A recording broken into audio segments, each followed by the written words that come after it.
When I told my mother that my math teacher in elementary school was bending my hand back and popping my hand with a pencil when I got the answer wrong. Later on, it didn't happen anymore. And she started treating me very nicely. When I told my mother that somebody that she left me with tried to get me to touch them inappropriately, I told my mother. She never let me go over there again. Anytime that I showed concern about how I felt being in certain people's houses, and I told my mother, she took care of it. She was a silent fighter. And I want to say this. Are you a silent fighter?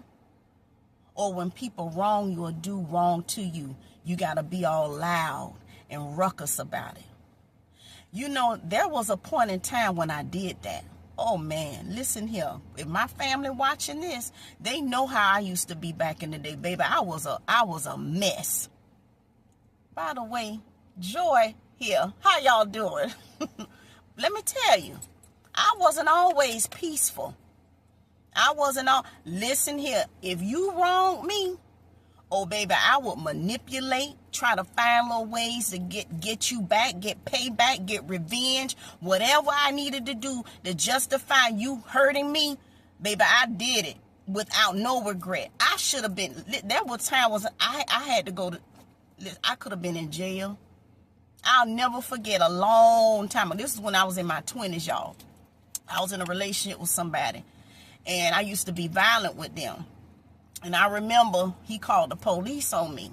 When the police saw my short 5-foot stature, he kind of chuckled to himself like, but I ended up having to go to anger management. So I say this to say that this joy that you see now, this wasn't always that kind of that joy back then, baby. I was a hot mess.